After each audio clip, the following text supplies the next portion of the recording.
A very good morning, respected Mr. Tyndale, sir, members of the staff, and friends. Well, Mr. Tyndale, you can always call me Wasif. I'll always be Wasif for you. I was never, and I will never be as big as someone that you can always project me as. I'm always your student, like your son. Anyways, at the outset, on behalf of my batch and on my own behalf, I would like to take this opportunity to thank Mr. Tyndale for giving us this opportunity, for giving us this wonderful opportunity to come back to school, to be a part of this assembly, and to spend time in school, to spend time with teachers, with friends, and also to have lunch. I suppose Mr. Nail has spoken to Mrs. Green so that we can have lunch this afternoon. It's a wonderful feeling, it's a pleasure, and it's an honor to be here this morning to speak to all of you. And I just can't express how happy I am, how happy our batch is to be here, and it's a wonderful feeling. First of all, I would like to congratulate the school, the students of the school, because back in my time, about 15-20 years ago, we were never good singers. We always had a choir, and you people have performed like an entire choir on your own. And secondly, I would like to congratulate the school for the wonderful presentations that you have over here. Back in my time, we did not have these presentations, these on the projector. The teachers had to prepare their assembly on a piece of paper and speak it out over here. In fact, with this, I would like to make a disclosure. In fact, I would like to reveal a secret. I will not take the name. Otherwise, that teacher would bash me black and blue after the assembly. Suraj and I, because we were in the computer room, we used to scan articles from there's this inspirational book, it's called Chicken Soup for the Soul. So we used to scan assemblies and, and proofread them and print it out on a piece of paper and give it to that teacher so that he could read it out of here. I'm not taking the name, okay? Anyways, so when I spoke to Mr. Tyndale about the permission and stuff, so he was like, would you want to say something? So Suraj and I, we were discussing last evening as to what do we speak on. So he said like we should speak something inspirational, something encouraging.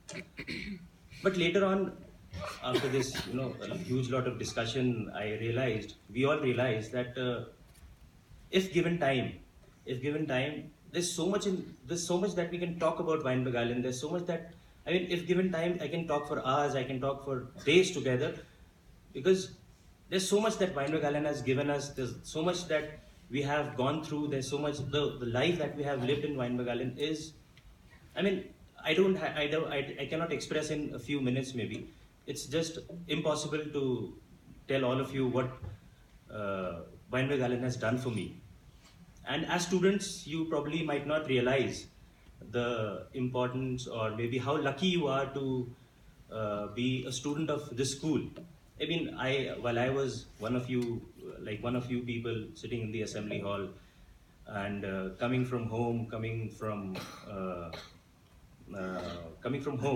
it was so, I felt so locked up. So, there were so many rules to follow. Everything was on time, have breakfast on time, have dinner on time. There were lectures, have lunch on time, play on time, sleep on time, study on time.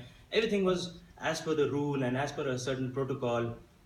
I used to feel so locked up. But then, yes, with time, I learned, I started adjusting myself. I started, following the rules, the curriculum, started participating in other activities, games, quizzes, elocutions, dramas, skits, and so many other things.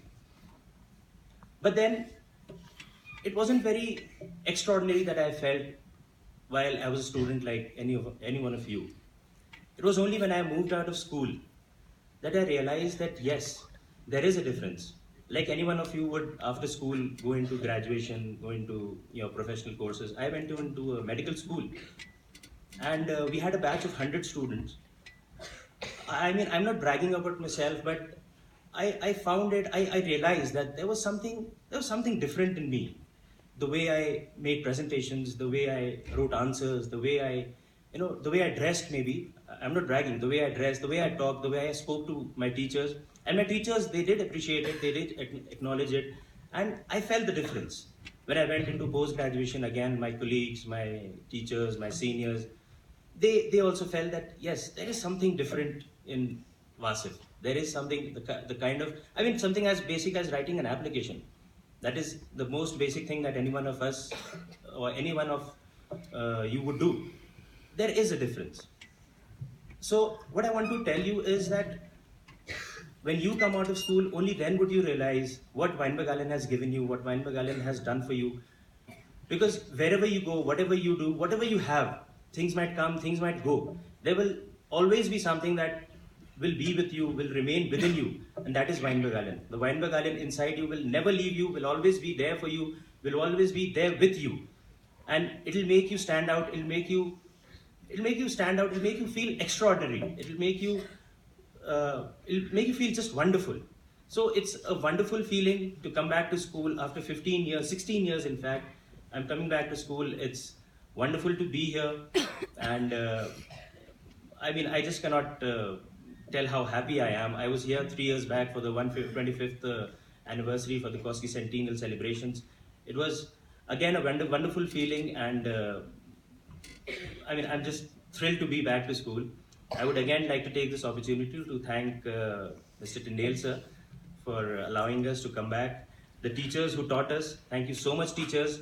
We are all, whatever we are, however good we may do in life, it's all because of your efforts. Those teachers who haven't taught us, I would like to thank you for choosing to be teachers of students of Wynberg-Allen. It's wonderful that you chose to be teachers to students of Wynberg-Allen. And for all you students, I would just like to say, live your life to the fullest in Wynberg-Allen. Do good, play hard, study hard, be naughty, be mischievous. Because later on when you come out of school, you'll miss being naughty, you'll miss being mischievous.